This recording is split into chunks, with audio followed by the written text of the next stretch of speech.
This is for biology students. These are the first 8 questions that were assigned for chapter 37. I'll be reading through the first several dozen pages, and then we'll try to go through this and answer the questions, okay? Infectious diseases. The main idea: pathogens are dispersed by people, other animals, and objects. Real world reading link. Have you ever gotten something sticky on your hands and you touched other objects? They too become sticky. In a similar manner, viruses transfer to objects that you touch. When these objects are touched by someone else, the virus can be picked up by another person. Pathogens cause infectious disease.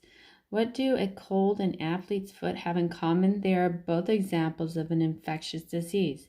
An infectious disease is a disease that is caused by a pathogen. So if we go over here to number 1, it says an blank is an agent that causes an infection disease. So that would be a pathogen. Right there, pathogen.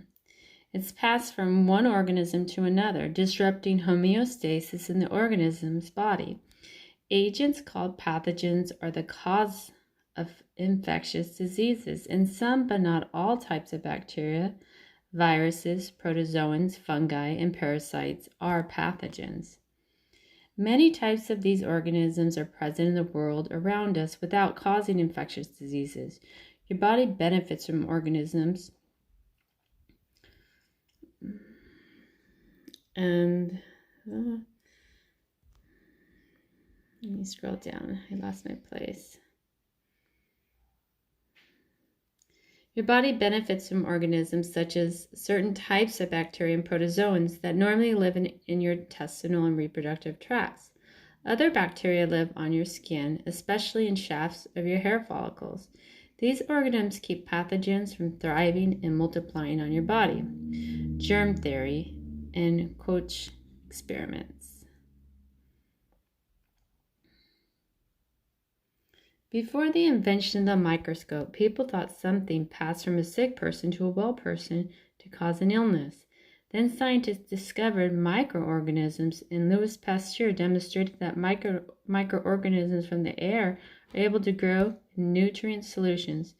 With the knowledge gained from these and other discoveries, doctors and scientists began to develop the germ theory. The germ theory states that some microorganisms are pathogens. However, scientists were not able to clearly demonstrate this theory until Robert Koch developed his postulates. Identification of the first disease pathogen in the late 1800s. Robert Koch, a German physician, was studying anthrax, a deadly disease that affects cattle and sheep and can also affect people. Koch isolated bacteria like those in Figure 1 from the blood of cattle that had died from anthrax. After growing the bacteria in the laboratory, Koch injected the bacteria into healthy cattle. These animals developed the disease anthrax. He then isolated bacteria from the blood of newly infected cattle and grew the bacteria in the laboratory. The characteristics of the two sets of cultures were identical, indicating that the same type of bacteria caused the illness in both sets of cattle. Thus, Koch demonstrated that the bacteria he originally isolated were the cause of anthrax. Koch's postulates established and published experimental steps known as Koch's postulates, which are rules for demonstrating that an organism causes a disease. These steps are followed today to identify a specific pathogen as the agent of a specific disease. Postulate 1. The suspected pathogen must be isolated from the diseased host in every case of the disease. Postulate 2. The suspected pathogen must be grown in pure culture on artificial media in the laboratory. A pure culture is a culture that contains no other types of microorganisms, only the suspected pathogen. The suspected pathogen from the pure culture must cause the disease when placed in a healthy new host.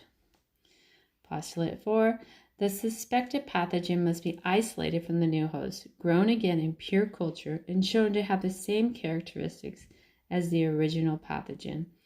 Some exceptions to Koch's postulates do exist. Some pathogens, such as the pathogen that is thought to cause syphilis, cannot be grown in pure culture on artificial media. Artificial media are the nutrients that the bacteria needs to survive and reproduce. Pathogens are grown on this media in the laboratory. Also, in the case of viruses, cultured cells are needed because viruses cannot be grown on artificial media. Postulate 1. The suspected pathogen must be isolated from the disease host in every case of the disease. Postulate 2.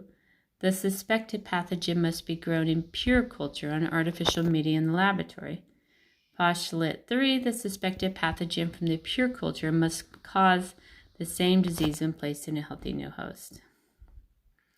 Okay, let's go down. Study tips.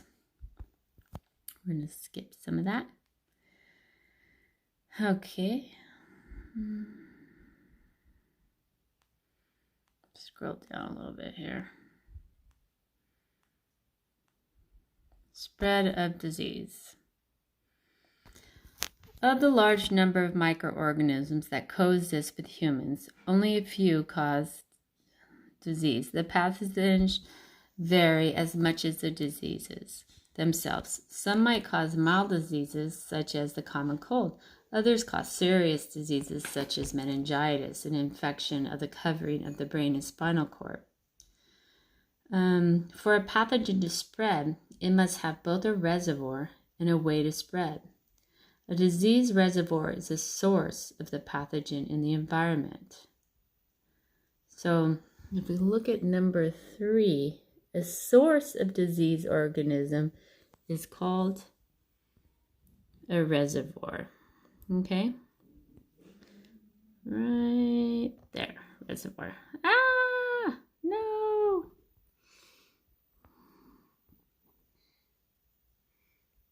Okay.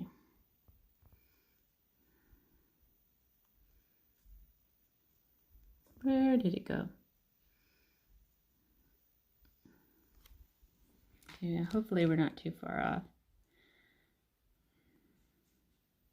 I'm going to go back. I'm going to pause this video and then I'll start a new video because I think I've lost my page number. Okay? Bear with me. Sorry about that.